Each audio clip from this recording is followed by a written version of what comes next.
جناب احسان اللہ صاحب دبئی، السلام علیکم. آپ کے ممنون ہیں کہ آپ نے ہماری ویب سائٹ اہلسنت.نیٹ پر یاد فرمایا. آپ کا سوال موصول ہو، جواب حاضر. آپ نے پوچھا کہ اللہ تعالیٰ نے اپنے علاوہ کسی کو مدد کے لیے پکارنے سے منع فرمایا. کیا کسی کو مدد کے لیے پکارنا شرک ہے؟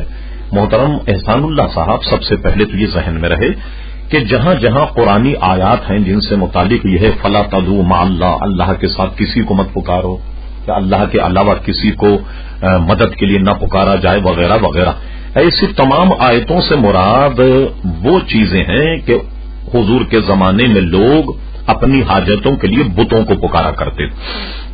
اور اس کا شان نزول بھی یہی ہے کہ اس زمانے میں کفار مشرکین جب بتوں کو مدد کے لیے پکارا کرتے تھے تو اللہ تبارک و تعالیٰ نے اس سے منع فرمایا.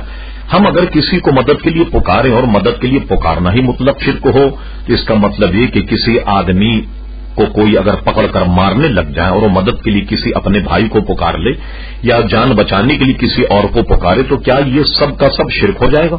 ہرگز نہیں، بلکہ ہم اہل اللہ کو یعنی نبی کریم علیہ الصلوۃ والسلام کو یا اور پیغمبران اعظام کو یا اولیاء اللہ کو اگر مدد کے لیے پکارتے ہیں، اس میں نظریہ یہ ہے کہ یہ اللہ تبارک و تعالیٰ کے نیک بندے ہیں. اللہ تبارک و تعالیٰ نے جو قدرت انہیں عطا فرمائی ہے اس قدرت سے وہ مدد کرتے.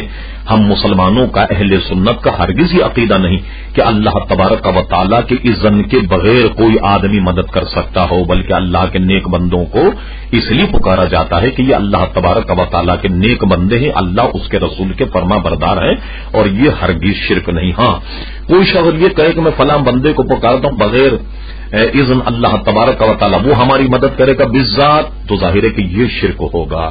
میں سمجھتا ہوں آپ سمجھ گئے ہوں گے.